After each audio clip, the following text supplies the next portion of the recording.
കൃഷ്ണായ വാസുദേവായ ദേവകീ നന്ദനായ ച നന്ദഗോപകുമാരായ ഗോവിന്ദായ നമോ നമഃ. ഹരി ഓം. ശ്രീമദ് ഭാഗവത കഥാവിചാരത്തിൽ തൃതീയ സ്കന്ധത്തിൽ 20-ാം അധ്യായമാണ് ഇന്ന് കേൾക്കാൻ പോകുന്നത്. ബ്രഹ്മാവ് വിവിധ തരത്തിലുള്ള സൃഷ്ടികളെ നടത്തിയതിനെക്കുറിച്ചാണ് ഈ 20-ാം അധ്യായത്തിൽ പ്രതിപാദിക്കുന്നത്. ശൗനക മഹർഷി സൂതനോട് ചോദിക്കുകയാണ്, ബ്രഹ്മാവിൻ്റെ പുത്രനായിരിക്കുന്ന സ്വയംഭുവ മനു ഭൂമിയെ വാസസ്ഥാനമായി കിട്ടിയതിനു ശേഷം ഭാവിയിലുള്ള ആളുകളുടെ രക്ഷയ്ക്കായിട്ട് ഏതേത് മാർഗങ്ങളെയാണ് അവലംബിച്ചത്? വിതുരൻ ശ്രീകൃഷ്ണന്റെ ഉത്തമ ഭക്തനാണല്ലോ. ദൂതിന് ചെന്നതായിട്ടുള്ള കൃഷ്ണനിൽ അപരാധം ചെയ്തവനാണ് എന്ന കാരണം കൊണ്ട് തന്നെ ജ്യേഷ്ഠനായിട്ടുള്ള ധൃതരാഷ്ട്രയെയും അദ്ദേഹത്തിൻ്റെ മക്കളെയും ഉപേക്ഷിച്ച് തീർത്ഥയാത്രയ്ക്ക് പോയിട്ടുള്ളവനല്ലേ. വ്യാസപുത്രനും മാഹാത്മ്യത്തിൽ അദ്ദേഹത്തെക്കാൾ കുറയാത്തവനുമാണല്ലോ വിതുരൻ. സർവാത്മന ശ്രീകൃഷ്ണനെയും ഭഗവത് ഭക്തന്മാരെയും ആശ്രയിച്ചവനുമാണ്. തീർത്ഥയാത്ര കൊണ്ട് മനഃശുദ്ധി നേടിയ വിതുരൻ മൈത്രേയ മഹർഷിയോട് പിന്നീട് എന്തൊക്കെയാണ് ചോദിച്ചത്? ഭഗവാന്റെ പാദതീർത്ഥമാകുന്ന ഗംഗ പാപം നശിപ്പിച്ച് ശുദ്ധീകരിക്കുന്നത് പോലെ ഭഗവത് കഥകളും കേൾക്കുന്നവരുടെ പാപത്തെ മുഴുവൻ നശിപ്പിക്കുന്നതാണല്ലോ. അപ്രകാരമുള്ള കഥകൾ വിതുരനും മൈത്രേയനും തമ്മിൽ നടന്ന സംവാദത്തിൽ നിശ്ചയമായിട്ടും ഉണ്ടായിരിക്കും. ഉദാരകീർത്തിയോടുകൂടിയ കൃഷ്ണന്റെ കഥകളെ ഞങ്ങൾക്ക് വർണ്ണിച്ചു തരൂ. കേട്ടിട്ട് മതിയാവുന്നില്ല. അങ്ങേക്ക് നല്ലത് വരും. നല്ലതിനെ തിരിച്ചറിയാൻ കഴിയുന്ന ഏതൊരാളാണ് അമൃതതുല്യങ്ങളായ ഹരിലീലകളെ കാതിലൂടെ ഒരിക്കൽ പാനം ചെയ്താൽ പിന്നെ മതി എന്ന് വിചാരിക്കുക? ഇങ്ങനെയൊക്കെ നൈമിഷാരണ്യവാസികളായ ഋഷികൾ ചോദിച്ചപ്പോൾ ഭഗവാനിൽ മനസ്സുറപ്പിച്ച് എന്നാൽ കേട്ടോളൂ എന്ന് പറഞ്ഞുകൊണ്ട് സൂതൻ വർണ്ണിക്കാൻ ആരംഭിച്ചു. മായയിലൂടെ വരാഹാവതാരം സ്വീകരിച്ച് ഭൂമിയെ രസാതലത്തിൽ നിന്ന് ഉയർത്തിക്കൊണ്ടുവന്നതും നിഷ്പ്രയാസം ഹിരണ്യാക്ഷനെ വധിച്ചതുമായ ഭഗവാന്റെ ലീലകളെ കേട്ട വിതുരൻ സന്തോഷപരവശനായിട്ട് മൈത്രേയ മഹർഷിയോട് ചോദിച്ചു, പ്രജകളെ വർദ്ധിപ്പിക്കുന്നതിന് വേണ്ടി ബ്രഹ്മാവ് പിന്നീടെന്താ ചെയ്തത്? അതിസൂക്ഷ്മ കാര്യങ്ങളെപ്പോലും അറിയുന്ന ആളാണല്ലോ അങ്ങ്. മരീചി മുതലായ മഹർഷിമാരും സ്വയംഭൂമനുവും ബ്രഹ്മദേവന്റെ ആജ്ഞയനുസരിച്ച് എങ്ങനെയാണ് ഈ ലോകത്തെ സൃഷ്ടികർമ്മത്താൽ അഭിവൃദ്ധിപ്പെടുത്തിയത്? അവർ പത്നി സമേതരായിട്ടാണോ സൃഷ്ടി ചെയ്തത്, അതോ സ്വതന്ത്രനായി സങ്കല്പ സൃഷ്ടിയാണോ ചെയ്തത്? മഹർഷിമാരും മനുവും എല്ലാവരും ഒന്നിച്ചാണോ സൃഷ്ടി ചെയ്യാൻ തുടങ്ങിയത്? ഇതൊക്കെ ഒന്ന് സദയം പറഞ്ഞു തന്നാലും. ഇങ്ങനെ കേട്ടതായിട്ടുള്ള മൈത്രേയ മഹർഷി മറുപടി പറയാൻ തുടങ്ങി. ആർക്കും ഊഹിക്കാൻ പോലും കഴിയാത്തതായിട്ടുള്ള ജീവ അദൃഷ്ടത്താലും, അതായത് ജീവന്റെ കർമ്മവാസനകളാലും, പ്രകൃതിയുടെ അധിഷ്ഠാതാവായിരിക്കുന്ന പുരുഷന്റെ പ്രേരണയാലും, കാലശക്തി കൊണ്ടും നിർവികാര തത്വമായ പരമാത്മാവിൽ നിന്ന് മഹത്തത്വം ഉണ്ടായി. അപ്പോൾ സൃഷ്ടിക്കിവിടെ പ്രേരണ എന്ന് പറയുന്നത് ജീവന്മാരുടെ കർമ്മവാസനകളാണ്. ആ കർമ്മവാസനകളിലാണ് ഭഗവാന്റെ സങ്കല്പം പ്രകൃതിയിലൂടെ മഹത്തത്വമായിട്ടും മറ്റും വരുന്നത്. സത്വം, രജസ്, തമസ് എന്നീ ഗുണങ്ങൾ വികാരം പ്രാപിച്ചാണ് മഹത്തത്വമായി തീർന്നത്. ഈശ്വരശക്തിയാൽ പ്രേരിപ്പിക്കപ്പെട്ട രജോഗുണ പ്രധാനമായിരിക്കുന്ന മഹത്തത്വത്തിൽ നിന്ന് 3 ഗുണങ്ങളോട് കൂടിയതായ അഹങ്കാരം ഉണ്ടായി.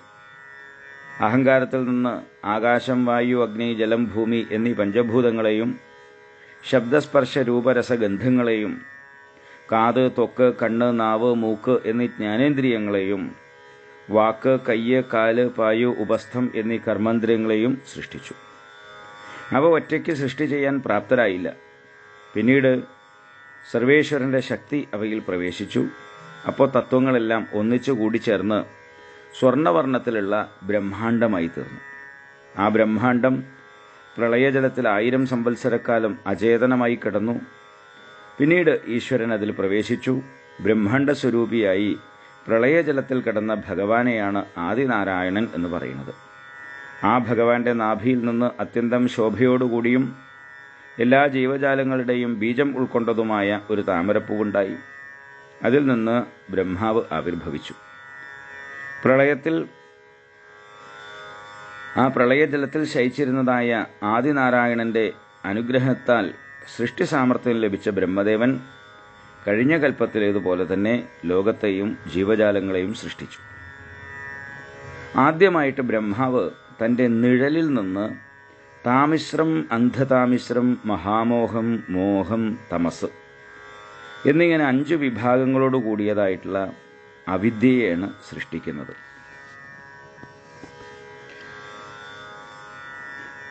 അതിൽ തമസ് എന്ന് പറയുന്നത് ആത്മവിസ്മൃതിയാണ് തമസ്. ശരീരം, ഇന്ദ്രിയങ്ങൾ, മനസ്സ്, ബുദ്ധി ഇവയിൽ ഞാൻ എന്ന തോന്നലാണ് മോഹം എന്ന് പറയുന്നത്. ശരീരാദികളിലുള്ള ഞാൻ എന്ന തോന്നൽ. ശാരീരിക സുഖങ്ങളിലുള്ള ആഗ്രഹമാകുന്ന ഭോഗ ഇച്ഛ, അതാണ് മഹാമോഹം എന്ന് പറയുന്നത്. ക്രോധമാണ് താമിശ്രം എന്ന് പറയുന്നത്. മരണഭയമാണ് അന്ധതാമിശ്രം എന്ന് പറയുന്നത്. ഈ 5 എണ്ണവും അവിദ്യയുടെ 5 ശാഖകളാണ്. അവിദ്യയിലൂടെ പോയാൽ ഇതൊക്കെയാണ് ഉണ്ടാവുക. ആത്മവിസ്മൃതി വരും. ആത്മവിസ്മൃതി ഉണ്ടാകുമ്പോഴാണ് ശരീരത്തിലും ഇന്ദ്രിയങ്ങളിലൊക്കെ ഞാൻ എന്ന അഹങ്കാരം ഉണ്ടാകുന്നത്, അല്ലെങ്കിൽ ശരീരാഭിമാനം ഉണ്ടാകുന്നത്. ശരീരാഭിമാനം ഉണ്ടായിക്കഴിഞ്ഞാൽ സ്വാഭാവികമായിട്ടും ശാരീരിക സുഖങ്ങളിൽ ആഗ്രഹം വരും. ശാരീരിക സുഖങ്ങളിൽ ആഗ്രഹം വരുമ്പോഴാണ് അതിന് തടസ്സപ്പെടുന്ന സമയത്ത് ക്രോധം വരുന്നതും മറ്റുമൊക്കെ. ശരീരാഭിമാനം കൂടിക്കഴിഞ്ഞാൽ മരണഭയം ഉണ്ടാവും എന്നുള്ളത് ഉറപ്പാണ്. അത് ഒരു ക്രമമായിട്ട് വരുന്നതാണ്. താമിശ്രം, അന്ധതാമിശ്രം, മഹാമോഹം, മോഹം, തമസ് ഇവയുണ്ടാവും. അതിൽ ക്രമത്തിൽ തമസ് മുതലാണ് തുടങ്ങുന്നതെന്ന് മാത്രം. തമസിൽ തുടങ്ങി താമിശ്രത്തിലെത്തും. അതാണ് താമിശ്രം എന്നുള്ളത്. ആത്മവിസ്മൃതിയാണ്. തമസ് ആത്മവിസ്മൃതിയാണ്. ആ തമസ് വന്നു കഴിഞ്ഞാൽ സ്വാഭാവികമായിട്ടും, അതായത് തമോ ഗുണം തമസ് വരുമ്പോൾ ആത്മവിസ്മൃതി, താൻ ആത്മാവാണെന്നുള്ളത് മറന്ന് ശരീരാദിയിൽ അഭിമാനിക്കുന്നതായിട്ടുള്ള മോഹം വരുന്നു. മോഹം വന്നു കഴിഞ്ഞാൽ സ്വാഭാവികമായിട്ടും ശരീര സുഖങ്ങളിൽ അഭിമാനം വരും, അല്ലെങ്കിൽ ഭോഗ ഇച്ഛ ഉണ്ടാവും. അത് മഹാമോഹത്തിലേക്ക് കൊണ്ടെത്തിക്കും. പിന്നീടാണ് ക്രോധം വരുന്നത്. അതാണ് താമിശ്രം. മരണഭയം അന്ധതാമിശ്രമെന്ന്. ഈ 5 എണ്ണം അവിദ്യയുടെ സൃഷ്ടിയാണ്, അവിദ്യയുടെ ശാഖകളാണെന്ന് പറഞ്ഞു. അന്ധകാരത്തിന് തുല്യമായിട്ടുള്ള അവിദ്യയെ സൃഷ്ടിച്ച തൻ്റെ ശരീരത്തെ ബ്രഹ്മദേവൻ ഉപേക്ഷിച്ചു. കാരണം ഇതൊക്കെ സൃഷ്ടിച്ചു കഴിഞ്ഞപ്പോഴാണ് ഇത് അനർത്ഥകാരിയാണെന്ന് അദ്ദേഹത്തിന് തോന്നിയത്, അല്ലെങ്കിൽ ദുഃഖമുണ്ടാക്കുന്നതാണ്. അതിന് കാരണം എന്താണെന്ന് ചോദിച്ചു കഴിഞ്ഞാൽ, ഈ സൃഷ്ടിയെക്കുറിച്ച് ആലോചിച്ചിരുന്നതായിട്ടുള്ള ആ ബ്രഹ്മദേവൻ തൽക്കാലത്തേക്ക് വിഷയചിന്തകളിലൂടെയാണ് സൃഷ്ടികാര്യങ്ങളെക്കുറിച്ച് ആലോചിച്ചുകൊണ്ടാണ് ഇതിനൊക്കെ സൃഷ്ടിച്ചത്.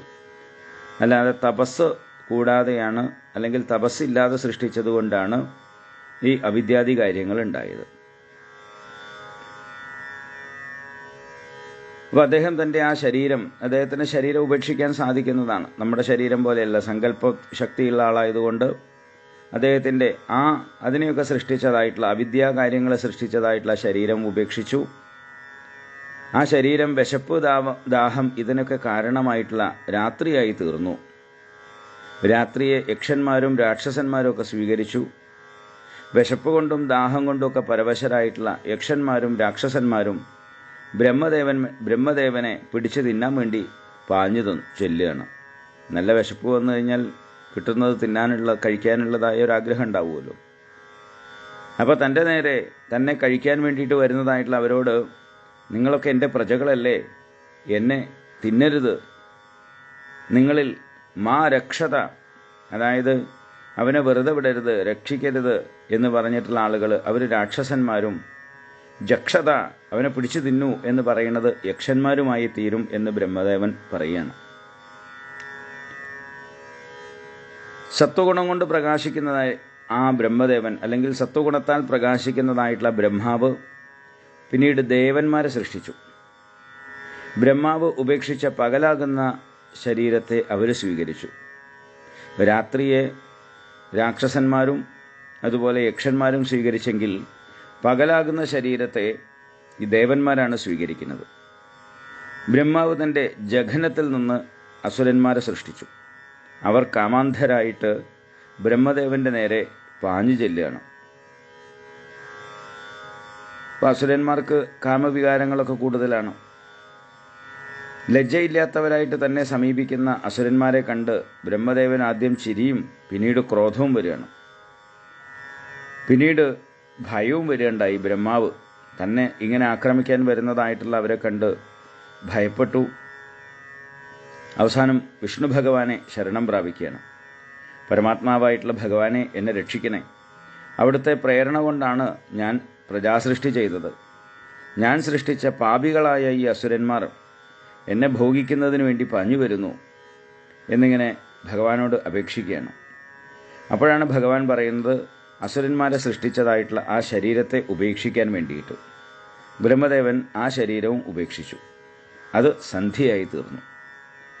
ഇതൊക്കെ തപസ് കുറഞ്ഞ് സൃഷ്ടിക്കുമ്പോഴാണ് ഈ അസുരന്മാരും മറ്റുമൊക്കെ ഉണ്ടാകുന്നത്.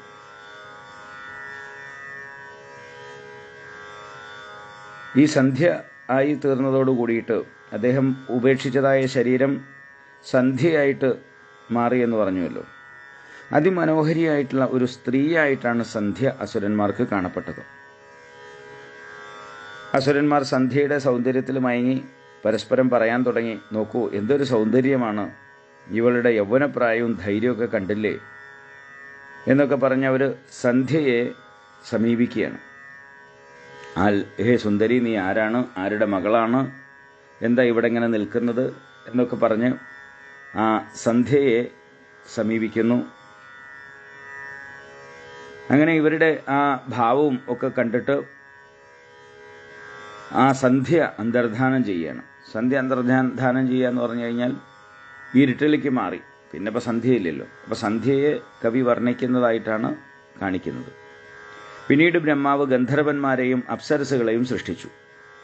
അദ്ദേഹം ഉപേക്ഷിച്ചതും ചന്ദ്രികയുടെ സ്വരൂപം സ്വീകരിച്ചതുമായിട്ടുള്ള ശരീരത്തെയാണ് വിശ്വാവസു മുതലായ ഗന്ധർവന്മാർ സ്വീകരിച്ചത്.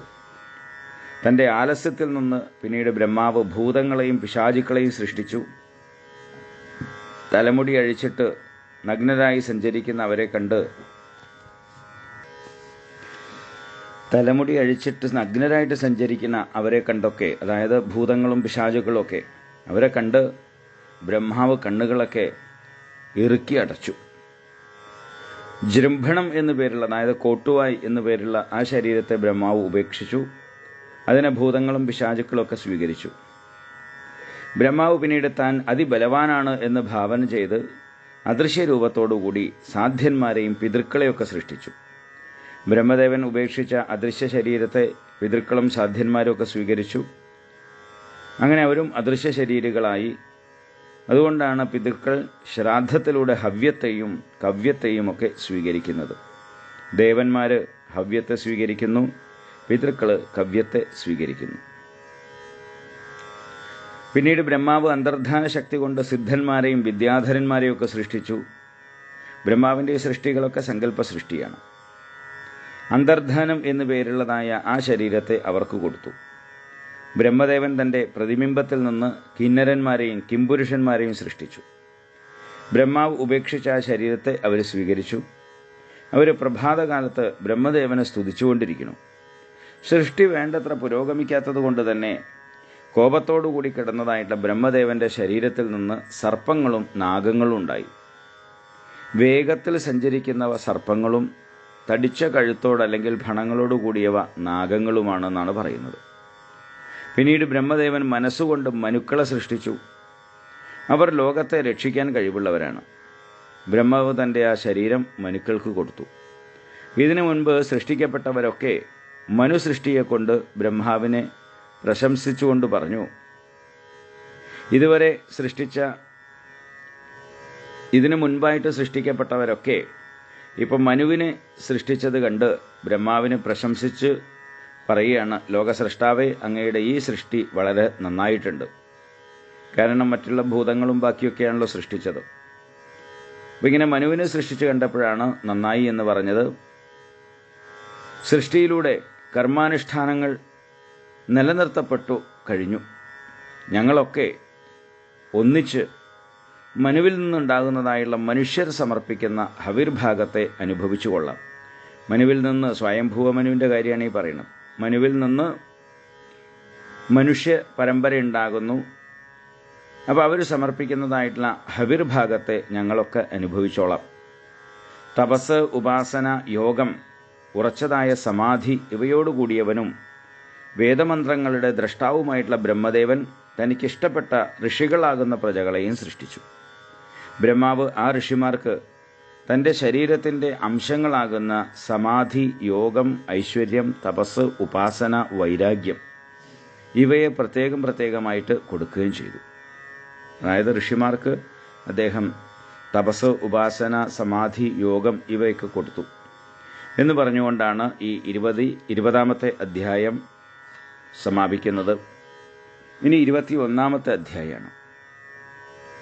സ്വയംഭൂമനുവിൻ്റെ ആ വംശത്തിലൂടെ പ്രജാസൃഷ്ടി വളർന്നു എന്നും അദ്ദേഹത്തിൻ്റെ പുത്രന്മാരായിട്ട് പ്രിയവർദ്ധനും ഉത്താനപാദനും 7 ദ്വീപുകളുമടങ്ങിയ ഭൂമിയെ ധർമ്മനിഷ്ഠയോടെ പരിപാലിച്ചു എന്നും പറഞ്ഞുവല്ലോ. നേരത്തെ നമ്മൾ 19ാമത്തെ അധ്യായത്തിൽ അത് പറഞ്ഞതാണ്. ഈ മനുവിൻ്റെ പുത്രിയായിട്ടുള്ള ദേവഹൂതിയെ കർദമ പ്രജാപതി വിവാഹം ചെയ്തു എന്നും അങ്ങ് പറഞ്ഞു. അവരിൽ കൂടി എങ്ങനെയാണ് പ്രജാസൃഷ്ടി വളർന്നത്? സ്വയംഭുവ മനുവിൻ്റെ മറ്റു പുത്രിമാരായ ആകൂതിയെ രുചി പ്രജാപതിയും പ്രസൂതിയെ ദക്ഷപ്രജാപതിയുമാണല്ലോ വിവാഹം ചെയ്തത്. അവരുടെ സന്തതി പരമ്പരയെയും സദയം പറഞ്ഞു തന്നാൽ കൊള്ളാം എന്ന് വിതുരൻ അപേക്ഷിച്ച സമയത്ത് മൈത്രേയ മഹർഷി മറുപടി പറയാൻ തുടങ്ങി. പ്രജാസൃഷ്ടി ചെയ്യാൻ ബ്രഹ്മദേവൻ നിർദ്ദേശിച്ചതായ കർദമ പ്രജാപതി സരസ്വതി തീരത്ത് ചെന്ന് 10,000 സംവത്സരക്കാലം തീവ്രമായിട്ടുള്ള തപസ് ചെയ്തു. കർദമൻ തപശ്ചര്യയിൽ മുഴുകി ഏകാന്ത ഭാവനയോടു കൂടിയിട്ടുള്ള കർമ്മയോഗം, നിഷ്കളങ്ക ഭക്തി ഇവ കൊണ്ട് ഭഗവാനെ സേവിച്ചു. തപസ്സുകൊണ്ട് സന്തോഷിച്ചതായിട്ടുള്ള ഭഗവാൻ കർദമ പ്രജാപതിക്ക് ദർശനം നൽകി.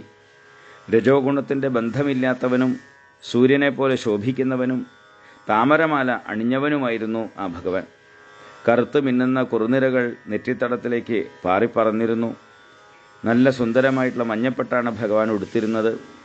കിരീടവും മകരകുണ്ടലങ്ങളൊക്കെ അണിഞ്ഞിട്ടുണ്ടായിരുന്നു. 4 തൃക്കൈകളോടുകൂടി ആ ഭഗവാൻ ആ 4 തൃക്കൈകളിൽ ശംഖം, ചക്രം, ഗദ, താമരപ്പൂവ് ഇവ ധരിച്ചിരുന്നു. കാണുന്നവരുടെ ഹൃദയത്തെ സ്പർശിക്കുന്ന മന്ദഹാസവും കാരുണ്യകടാക്ഷവും തൂകിയിരുന്നവനാണ് ഭഗവാൻ. ഗരുഡൻ്റെ പുറത്താണ് ഭഗവാൻ ഇരുന്നിരുന്നത്. മാറിൽ ലക്ഷ്മീദേവി ശോഭിക്കുന്നുണ്ട്. കണ്ഠത്തിൽ കൗസ്തുഭരത്നം അണിഞ്ഞിട്ടുണ്ട്. ഈ സ്വരൂപത്തിൽ ഭഗവാനെ കണ്ടതോടെ കൃതാർത്ഥനും സ്വതവേ തന്നെയുള്ള ഭക്തിയോടുകൂടിയവനുമായ കർദമമുനി കൈകൂപ്പി തൊഴുതുകൊണ്ട് ഭൂമിയിൽ ശിരസ് മുട്ടിച്ച് നമസ്കരിച്ചുകൊണ്ട് ഭഗവാനെ സ്തുതിക്കാൻ ആരംഭിച്ചു. സ്തുതിക്കാൻ എല്ലാവിധത്തിലും അർഹനായിട്ടുള്ള ഭഗവാനെ സത്വഗുണത്തിലൂടെ സ്വരൂപം സ്വീകരിച്ചവനായ അവിടുത്തെ ദർശനം കൊണ്ട് എൻ്റെ കണ്ണുകൾ സഫലങ്ങളായിട്ട് തീർന്നു.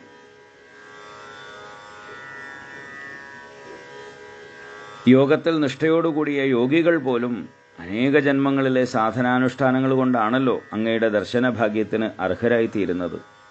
നരകതുല്യ ജന്മങ്ങളോടുകൂടിയ കൃമികീടങ്ങൾക്ക് പോലും സുലഭമായിട്ടുള്ള ശരീരസുഖത്തെ ആഗ്രഹിച്ചുകൊണ്ട് അങ്ങയുടെ പാതാരവിന്ദങ്ങളെ സേവിക്കുന്നവർ മായയാൽ വിവേകം നഷ്ടപ്പെട്ടവരാണ്. അതായത് ഭൗതിക സുഖത്തിന് വേണ്ടിയിട്ട് ഭഗവാനെ പ്രാർത്ഥിക്കുന്ന ആളുകൾ വിവേകം നഷ്ടപ്പെട്ടവരാണ്. അത് എല്ലാ ശരീരത്തിലും കിട്ടുന്നതാണ് എന്നർത്ഥം. സംസാര സമുദ്രത്തെ കടത്തുന്ന തോണിയായിട്ടുള്ള ഈ പാതാരവിന്ദങ്ങളെ നിസ്സാര വിഷയങ്ങൾക്ക് വേണ്ടി ആശ്രയിക്കുന്നത് എത്ര വലിയ ഭോഷത്വമാണ് വാസ്തവത്തിൽ. സകാമഭക്തി എത്രയോ നിസ്സാരമാണ് എന്ന് എനിക്കറിയാം. എങ്കിലും ഞാനും അങ്ങയുടെ മായയ്ക്ക് അടിമപ്പെട്ടവനാണ്. വേണ്ടത്ര മനഃശുദ്ധി വരാത്ത ഞാൻ എൻ്റെ സ്വഭാവത്തിന് യോജിച്ച ഒരു കന്യകയെ വിവാഹം ചെയ്ത് ഗൃഹസ്ഥാശ്രമധർമ്മം ആചരിക്കാൻ ആഗ്രഹിക്കുന്നു. ഭഗവാനെ, ആഗ്രഹങ്ങൾക്ക് അടിമപ്പെട്ടതായിട്ടുള്ള ലോകര് അവിടുത്തെ വേദവാക്യമാകുന്ന കയറുകളാൽ ബദ്ധരായിട്ടുള്ളവരാണ്. അതാണ് അവർ കാമ്യങ്ങളായിട്ടുള്ള ലൗകികങ്ങളും വൈദികങ്ങളുമായ കർമ്മങ്ങൾ ചെയ്തുകൊണ്ട് ജീവിക്കുന്നത്. ഞാനും വേദവാക്യത്താൽ ബദ്ധനായതുകൊണ്ട് തന്നെ ഗൃഹസ്ഥധർമ്മത്തിലൂടെ അങ്ങയെ ആരാധിക്കാൻ ആഗ്രഹിക്കുന്നു. അതിനെന്നെ അനുഗ്രഹിച്ചാലും. സ്വർഗാദി ലോകങ്ങളെയും മൃഗപ്രായരായ ലൗകികരെയും ഉപേക്ഷിച്ച് അവിടുത്തെ പാതാരവിന്ദങ്ങളെ ആശ്രയിച്ചവരും തമ്മിൽ തമ്മിൽ കൂടിച്ചേർന്ന് അങ്ങയുടെ ഗുണങ്ങളെ കീർത്തിക്കലാകുന്ന അമൃത അനുഭൂതിയിൽ വിസ്മരിക്കപ്പെട്ട ശരീരധർമ്മങ്ങളോടുകൂടിയവരുമാണല്ലോ ഭക്തന്മാരായിട്ടുള്ള ആളുകൾ.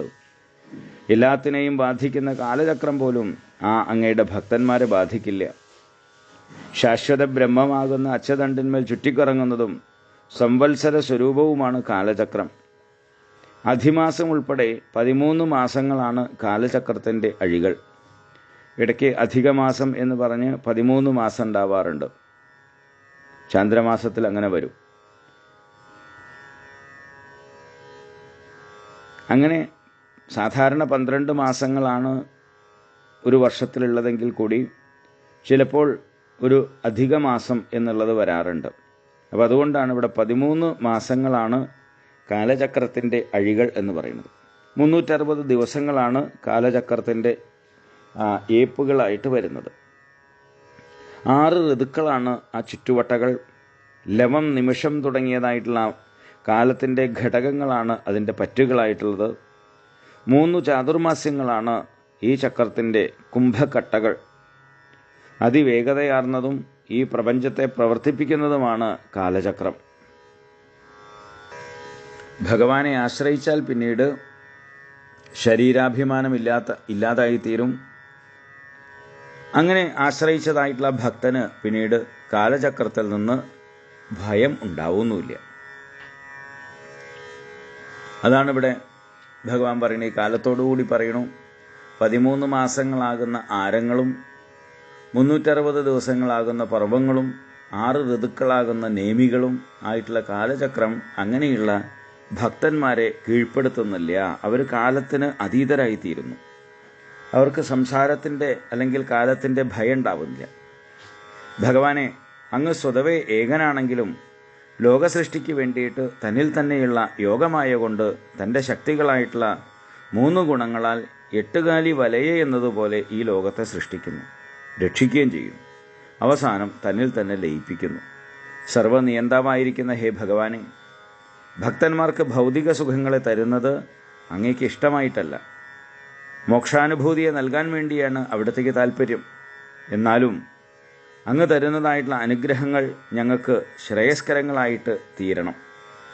മായ കൊണ്ട് പരിച്ഛന്നനായി തുളസിമാല അണിഞ്ഞ ഈ സ്വരൂപത്തിൽ അവിടുന്ന് എനിക്ക് ദർശനം തന്ന് അനുഗ്രഹിച്ചുവല്ലോ. ജ്ഞാനവും ആനന്ദവുമാകുന്ന അനുഭവത്താൽ കർമ്മഫലങ്ങളൊന്നും ബാധിക്കാത്തവനാണ് അങ്ങ്. തൻ്റെ യോഗമായ കൊണ്ട് വീണ്ടും വീണ്ടും പ്രവർത്തിക്കുന്ന വിശ്വനിർമ്മാണ ഉപകരണങ്ങളോടുകൂടിയവനും നമസ്കരിക്കേണ്ടതായ പാതാരബിന്ദങ്ങളോടുകൂടിയവനും സർവ അഭീഷ്ടങ്ങളെയും വർഷിച്ചു തരുന്നവനുമായ അങ്ങയെ ഞാൻ വീണ്ടും വീണ്ടും നമസ്കരിക്കുന്നു. ഇങ്ങനെ കർദമ പ്രജാപതി ഭക്തിയോടുകൂടി ഭഗവാനെ സ്തുതിച്ചു. ഗരുഡൻ്റെ പുറത്ത് വിളങ്ങുന്നതായിട്ടുള്ള ആ ഭഗവാൻ സ്നേഹം നിറഞ്ഞ പുഞ്ചിരിയോടും കാരുണ്യം വഴിഞ്ഞൊഴുകുന്ന കടാക്ഷത്തോടും കൂടി മഹർഷിയോട് അരുളി ചെയ്തു. അങ്ങ് തപസ്സുകൊണ്ടും നിയമങ്ങളെ കൊണ്ടും എന്നെ ആരാധിച്ചതിൻ്റെ ഉദ്ദേശം എനിക്ക് മനസ്സിലായി. അതിനുവേണ്ട ഏർപ്പാടുകളൊക്കെ ചെയ്തു കഴിഞ്ഞിട്ടുണ്ട്. എന്നെ ആരാധിക്കുന്നത് ഒരിക്കലും പാഴായിത്തീരില്ല, വ്യർത്ഥമായിത്തീരില്ല. നിസ്സാരമായിട്ടാണെങ്കിൽ കൂടി എന്നെ ആരാധിച്ചു കഴിഞ്ഞാൽ, എൻ്റെ നാമം ജപിച്ചു കഴിഞ്ഞാൽ അതൊരിക്കലും വ്യർത്ഥമായിത്തീരില്ല. ബ്രഹ്മപുത്രനും ചക്രവർത്തിയുമായിട്ടുള്ള സ്വായംഭുവ മനു വളരെ കീർത്തികെട്ടവനാണ്. ബ്രഹ്മാവർത്തത്തിൽ താമസിച്ചുകൊണ്ട് അദ്ദേഹം ഭൂമിയെ മുഴുവൻ ഭരിച്ചു വരുന്നുണ്ട്. ധാർമ്മികനും രാജർഷിയുമായിട്ടുള്ള അദ്ദേഹം പത്നിയായിട്ടുള്ള ശതരൂപയോടും പുത്രിയായ ദേവഹൂതിയോടും കൂടി മറ്റന്നാൾ ഈ ആശ്രമത്തിൽ വരും, അതായത് കർദമൻ്റെ ആശ്രമത്തിൽ. പ്രായം, സ്വഭാവം, സദ്ഗുണങ്ങൾ ഇവ കൊണ്ട് എല്ലാറ്റിലും അങ്ങേക്ക് അനുരൂപയായിട്ടുള്ള ദേവഹൂതിയെ മനു അങ്ങേക്ക് വിവാഹം ചെയ്തു തരും. അങ്ങ് ദാമ്പത്യം ആഗ്രഹിക്കുന്ന കാലത്തോളം ദേവഹൂതി അങ്ങയെ സേവിച്ചുകൊണ്ട് കഴിയും. അങ്ങയുടെ വീര്യത്തെ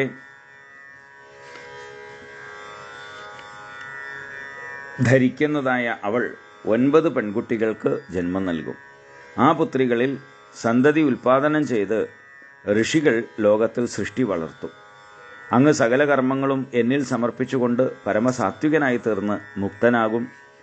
സർവപ്രാണികളിലും ദയയെ വളർത്തിക്കൊണ്ടും എല്ലാവർക്കും അഭയം നൽകിക്കൊണ്ടും അങ്ങ് ഗൃഹസ്ഥ ആചരണത്തിലൂടെ ആത്മനിയന്ത്രണം സാധിച്ചവനായി തീരും. ഈശ്വരനായ എന്നിൽ ജഗത്തോടുകൂടിയ തന്നെയും തന്നിൽ പരമാത്മാവായ എന്നെയും അങ്ങ് എപ്പോഴും അനുഭവസ്വരൂപേണ സാക്ഷാത്കരിച്ചുകൊണ്ടിരിക്കും. ഞാൻ അങ്ങയുടെ പുത്രനായിട്ട് ദേവഹൂതിയിലൂടെ അവതരിച്ച് തത്വശാസ്ത്രത്തെ ലോകത്തിന് ഉപദേശിക്കുന്നുണ്ട്. ഇന്ദ്രിയങ്ങൾ അന്തർമുഖമായി തീരുമ്പോൾ മാത്രം പ്രത്യക്ഷപ്പെടുന്നതായ ഭഗവാൻ ഇങ്ങനെ കർദമനോട് അരുളി ചെയ്തു. ഇന്ദ്രിയങ്ങൾ അന്തർമുഖമായി തീരുമ്പോൾ മാത്രം പ്രത്യക്ഷപ്പെടുന്ന ഭഗവാൻ. ഇപ്പോൾ ഭഗവാനെ അറിയണമെന്നുണ്ടെങ്കിൽ ആദ്യം ബഹിർമുഖമായിട്ടുള്ള ഇന്ദ്രിയങ്ങളൊക്കെ അന്തർമുഖമായി തീരണം എന്ന് താല്പര്യം. അതുകൊണ്ടാണ് ലളിതാ സഹസ്രനാമത്തിലും അന്തർമുഖ സമാരാധ്യ ബഹിർമുഖ സുദുർലഭ. അന്തർമുഖമായി ആരാധിക്കുന്നവരിൽ മാത്രം പ്രസാദിക്കുന്നവളും ബഹിർമുഖമായിട്ടുള്ള ആളുകൾക്ക് ഒരിക്കലും കാണാനോ അറിയാനോ കഴിയാത്തവളുമാണ് ആ ദേവി എന്ന് പറയുന്നുണ്ട്.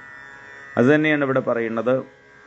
ഇന്ദ്രിയങ്ങൾ അന്തർമുഖമായി തീരുമ്പോൾ മാത്രം പ്രത്യക്ഷപ്പെടുന്ന അറിയാൻ കഴിയുന്നതായിട്ടുള്ള ഭഗവാൻ ഇങ്ങനെ കർദമനോട് അരുളി ചെയ്ത് ബിന്ദുസരസിൽ നിന്ന് സ്വധാമത്തിലേക്ക് തിരിച്ചെഴുന്നള്ളി. സിദ്ധേശ്വരന്മാരാൽ സ്തുതിക്കപ്പെടുന്നവനായ ഭഗവാൻ ഗരുഡന്റെ ചിറകടിയാൽ ഉച്ചരിക്കപ്പെടുന്ന സാമസൂക്ത സംഹിതയെയും സ്പഷ്ടമാക്കപ്പെട്ടതായ സാമഗാന സ്തുതിയെയും കേട്ടുകൊണ്ട് കർദമാൻ നോക്കി നിൽക്കെ ആകാശത്തിലേക്ക് ഉയർന്ന് അന്തർധാനം ചെയ്തു. ഭഗവാൻ മറഞ്ഞതിന് ശേഷം കർദമ പ്രജാപതി ഭഗവാൻ അരുളി ചെയ്തതായ ആ ദിവസത്തെ പ്രതീക്ഷിച്ച് സ്വയംഭുവ മനുവിൻ്റെ വരവിനെ കാത്തുകൊണ്ട് ആശ്രമത്തിൽ താമസിച്ചു. സ്വയംഭുവ മനു പത്നിയോടും പുത്രിയോടും സ്വർണ്ണത്തേരിലേറിയിട്ട് ഭഗവാൻ പറഞ്ഞ ദിവസം കർദമ ആശ്രമത്തിൽ എത്തിച്ചേർന്നു. കർദമന്റെ തപസ്സുകൊണ്ട് സന്തോഷിച്ചതായ ഭഗവാൻ പ്രത്യക്ഷപ്പെട്ടപ്പോൾ 10,000 സംവത്സരക്കാലത്തെ തീവ്ര തപസ്സിൻ്റെ ഫലമായി മുനിയുടെ ശരീരം വല്ലാതെ മെലിഞ്ഞിരുന്നു. കാരണം 10,000 കൊല്ലം അദ്ദേഹം തപസ് ചെയ്തു. അപ്പോൾ സ്വാഭാവികമായിട്ടും അദ്ദേഹത്തിൻ്റെ ശരീരം വളരെ ശോഷിച്ചിട്ടുണ്ടാവും. അത് കണ്ട് മനസ്സലിഞ്ഞതായിട്ടുള്ള ആ ഭഗവാന്റെ കണ്ണിൽ നിന്ന് 2-3 തുള്ളി കണ്ണുനീര് സരസ്വതി നദിയിൽ വീണു. അതുകൊണ്ട് സരസ്വതിയുടെ ആ ഭാഗത്തിന് ബിന്ദു സരസ് എന്ന് പേരുണ്ടായി എന്നാണ് പറയുന്നത്. ഭഗവാന്റെ ആനന്ദക്കണ്ണീർ അവിടെ വീണതുകൊണ്ടാണ് ബിന്ദു സരസ് എന്ന് അതിന് പേരുണ്ടായത്. അവിടെയായിരുന്നു കർദമൻ തപസ് ചെയ്തിരുന്നത്. ആ ബിന്ദു സരസിൻ്റെ തീരത്താണ് കർദമ പ്രജാപതിയുടെ ആശ്രമം ഉണ്ടായിരുന്നത്. അനേകം പുണ്യവൃക്ഷങ്ങളാലും ലതകളാലും ശോഭിക്കുന്നതായിരുന്നു ആ ആശ്രമ പരിസരം. പല മഹർഷിമാരും ബിന്ദു സരസിൻ്റെ തീരത്ത് തപസ് ചെയ്ത് താമസിച്ചിട്ടുണ്ടായിരുന്നു. പക്ഷികളുടെ കളകൂജനങ്ങളെ കൊണ്ടും വണ്ടുകളുടെ മുരളലുകളെ കൊണ്ടും മതിച്ച മയിലുകളുടെ നൃത്തത്താലും കുയിലുകളുടെ കൂജനത്താലും അതിമനോഹരമായിരുന്നു ആ ബിന്ദു സരസും പരിസരവും. കടമ്പ്, ചമ്പകം, അശോകം, ഉങ്ങ്, ഇലഞ്ഞി, വേങ്ങ മുതലായ വൃക്ഷങ്ങളും മുല്ല, മന്ദാരം, കുടകപ്പാല, മാവിൻതൈകൾ ഇവകളാൽ കൊണ്ടൊക്കെ ശോഭിക്കുന്നതായിരുന്നു ആശ്രമ പരിസരം. താമരക്കോഴികൾ, അരയന്നങ്ങൾ, നീർക്കാക്കകൾ, വണ്ടാരം കോഴികൾ, കുളക്കോഴികൾ, വെള്ളിൽ പക്ഷികൾ, ചക്രവാകങ്ങൾ, ചെമ്പോത്തുകൾ മുതലായ പക്ഷികൾ ആ ബിന്ദു സരസിൽ ആകർഷകമായ വിധത്തിൽ ശബ്ദിച്ച് സഞ്ചരിച്ചുകൊണ്ടിരുന്നു. മാനുകൾ, പന്നികൾ, കരടികൾ, ആര്യമാനുകൾ, ആനകൾ, സിംഹങ്ങൾ, കുരങ്ങുകൾ, കസ്തൂരി മൃഗം, കീരി ഇങ്ങനെയുള്ള മൃഗങ്ങൾ സഞ്ചരിച്ചുകൊണ്ടിരുന്നു ആ വനത്തിൽ. പത്നിയോടും പുത്രിയോടും ഒന്നിച്ച് ആശ്രമത്തിൽ പ്രവേശിച്ച ആദിരാജാവായ സ്വയംഭൂമനു നിത്യേന പതിവുള്ളതായ ഹോമം കഴിഞ്ഞ് ശാന്തനായിരിക്കുന്നതായ കർദമ മുനിയെ കണ്ടു. തീവ്രമായ തപസ്സിൻ്റെ പ്രഭാവം കൊണ്ട് തേജസ്വിയും ഭഗവാന്റെ കാരുണ്യ കടാക്ഷം ലഭിച്ചതുകൊണ്ട് വളരെ ശാന്തമായിരിക്കുന്നവനുമായ അവിടുത്തെ അമൃതതുല്യങ്ങളായ വാക്കുകൾ കേൾക്കാൻ കഴിഞ്ഞതിനാലും ശരീരക്ഷീണം നീങ്ങിയവനായിരുന്നു ആ മുനി. ഭഗവാനെ ദർശിച്ചു. തപസ്സുകൊണ്ട് ക്ലേശിച്ചവനാണെങ്കിൽ കൂടി ഭഗവാന്റെ ദർശനം കൊണ്ടും ഭഗവാന്റെ അമൃതവാണികളെ കേൾക്കാൻ കഴിഞ്ഞതുകൊണ്ടൊക്കെ ശരീരക്ഷീണമൊക്കെ നീങ്ങിയവനായിരുന്നു. ഉയരമുള്ള ശരീരത്തോടു കൂടിയവനും താമര ഇതൾ പോലെ നീണ്ട സുന്ദരങ്ങളായ കണ്ണുകളോടു കൂടിയവനും ജടയും മരവുരിയും ധരിച്ചവനും ചെളിമൂടിയ രത്നം പോലെ മറയപ്പെട്ട ശോഭയോടുകൂടിയവനുമായ കർദമനെ മനു കണ്ടു. ആശ്രമത്തിലേക്ക് വന്നവനും തൊഴുതുകൊണ്ട് നിൽക്കുന്നവനുമായ മനുവിനെ ആശസ്സുകളെ കൊണ്ട് അനുഗ്രഹിച്ച് ഉചിതമായ സൽക്കാരത്തോടെ കർദമ പ്രജാപതി സ്വീകരിച്ചു. തൻ്റെ സൽക്കാരം സ്വീകരിച്ച് ഒതുക്കത്തോടെ ഇരിക്കുന്നതായ മനുവിനോട് ഭഗവാന്റെ അരുൾമൊഴിയെ ഓർമ്മിച്ചുകൊണ്ട് മുനി പറയുകയാണ്, സജ്ജന പരിപാലനത്തിനും ദുർജന ശിക്ഷണത്തിനുമാണല്ലോ രാജാവായ അങ്ങ് സഞ്ചരിച്ചുകൊണ്ടിരിക്കുന്നത്. സൂര്യൻ, ചന്ദ്രൻ, അഗ്നി, ഇന്ദ്രൻ, വായു, യമൻ, ധർമ്മൻ, വരുണൻ ഇങ്ങനെയുള്ള ദേവന്മാരുടെ ശക്തിയെ അതാത് സമയത്ത് ധരിക്കുന്ന ഭഗവാൻ തന്നെയാണ് രാജാവ്. അതായത് വേണ്ട സമയത്ത് പ്രജകൾക്ക് കാര്യങ്ങളൊക്കെ കൊടുക്കുക. എങ്ങനെയാണോ സൂര്യൻ വേണ്ട സമയത്ത് ജനങ്ങൾക്ക് പോഷണവും അതുപോലെ താപവുമൊക്കെ കൊടുക്കുന്നത്, അതുപോലെ ചന്ദ്രൻ ശീതളങ്ങളായിട്ടുള്ള കാര്യങ്ങൾ നൽകുന്നത്, അഗ്നി, ഇന്ദ്രൻ ഇവരൊക്കെ പ്രജകളെ സംരക്ഷിക്കുകയാണ് ചെയ്യുന്നത്. ഓരോന്ന് കൊടുത്ത് മഴയും വെയിലും ഒക്കെ കൊടുത്ത് സംരക്ഷിക്കുന്നത് പോലെ ഇതുപോലെ ഭരണാധികാരിയായിട്ടുള്ള രാജാവ് പ്രജകളുടെ ആവശ്യത്തെ അറിഞ്ഞ് അവർക്ക് വേണ്ടതായിട്ടുള്ള കാര്യങ്ങളൊക്കെ സമയാസമയത്ത് ചെയ്യുന്ന ആളാണ്, അല്ലെങ്കിൽ ചെയ്യേണ്ട ആളാണ്.